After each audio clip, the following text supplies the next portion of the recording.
గాంధీ మంచోడు, చాలా మంచోడు, ఆయన బీఆర్ఎస్ పార్టీలోనే ఉన్నాను అన్నాడు. మరి బీఆర్ఎస్ పార్టీలు ఉంటే ఇలా బీఆర్ఎస్ పార్టీలో అనిల్ రెడ్డి చేరుతుంటే మరి గాంధీ ఏడి ఉండాలి కదా, ఇక్కడ లోకల్ ఎమ్మెల్యే అంటాడు.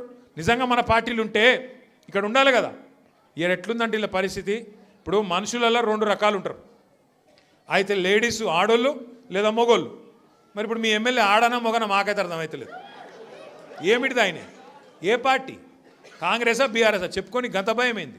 ఏమవుతుంది, ఎక్కువ పదవి పోతుంది, పోతే ఎలక్షన్ కోదాంపా. మరి నువ్వు ఇంతపాటు సిపాయి అయితే నీ ఇచ్చా నువ్వే నీ సొంత ఫేస్ వాల్యూ మీద గెలిచుంటే రా శేర్లింగంపల్లికి రా, చూసుకుందాం. మళ్ళా వచ్చి రాజీనామా పెట్టి నిలబడు, ఎలక్షన్లో తెలుస్తుంది శేర్లింగంపల్లి జనం కేసీఆర్ దిక్కున్నారా నీ దిక్కున్నారని చెప్తాంపా.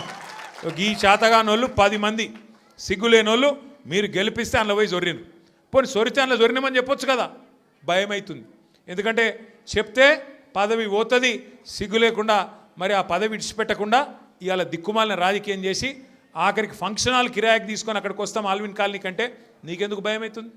ప్రజాస్వామ్యంలో ఎవరు చెప్పేది వాళ్ళు చెప్తారు, ఆఖరికి ప్రజలు నిర్ణయం తీసుకుంటారు ఎవరు కరెక్టు ఎవరు తప్పు అని. అందుకే నేను మిమ్మల్ని కోరేది, మీ తమ్ముడు అనిల్ రెడ్డి, సతీష్ రావు ఆల్విన్ కాలనీలో బ్రహ్మాండంగా కలిసి పనిచేయాలని చెప్పి నేను కోరుతున్నా. రేపు 24 డివిజన్లు అయినాయి శేర్లింగంపల్లిలో, 24 డివిజన్లు, 24కి 24 ఒక్కటి పళ్ళు పోకుండా గెలిపించే బాధ్యత మీరు తీసుకోండి. కరెక్ట్ మనుషులకు టికెట్ ఇచ్చే బాధ్యత పార్టీగా మేము తీసుకుంటాం. జిల్లా ప్రెసిడెంట్ గారిని, కుకట్పల్లి ఎమ్మెల్యే గారిని నేను కోరుతున్నా, దయచేసి శేర్లింగంపల్లి నియోజకవర్గంలో ఎమ్మెల్యే లేడు అనే ఇబ్బంది లేకుండా సమన్వయం చేయాలని చెప్పి నేను కోరుతా ఉన్నా. దయచేసి మీరు రాబోయే రోజుల్లో కూడా ఇదే ఐకమత్యాన్ని ప్రదర్శించి చక్కగా ముందుకు పోదాం. ఇప్పుడు అసెంబ్లీ సమావేశాలు వస్తున్నాయి 4 రోజులల్లో, తప్పకుండా శేర్లింగంపల్లికి సంబంధించిన సమస్యలు ఏమైనా ఉంటే మీరు మాకు చెప్పండి. మేము అసెంబ్లీలో కూడా మాట్లాడతాం, శాసన మండలిలో కూడా మాట్లాడతాం, ప్రభుత్వంతో కొట్లాడైనా సరే పని చేయిద్దాం. అట్లాగే రేపు కార్పొరేటర్ ఎలక్షన్లు వచ్చినాక కార్పొరేటర్లు మనోళ్ళే గెలిపించుకుంటే ఎమ్మెల్యే ఏం చేస్తాడు, ఏమవుతుంది ఆయనతో? కార్పొరేషన్ పైసలు చచ్చుకుంటే కార్పొరేటర్ల ద్వారా ఖర్చు పెట్టాల్సి వస్తుంది. ఎమ్మెల్యే దొంగల్లా కలిసిపోయినా మనం మాత్రం గట్టిగా నిలబడదాం, గట్టిగా కొట్లాడదాం, కలిసిమెలిసి ముందుకు నడుద్దాం. ఇక ఈ తెలివితేటలకు కాంగ్రెస్ వాళ్ళు అంటున్నారు, కేసీఆర్ నువ్వు బయటికి రా అన్నారు మొదలు.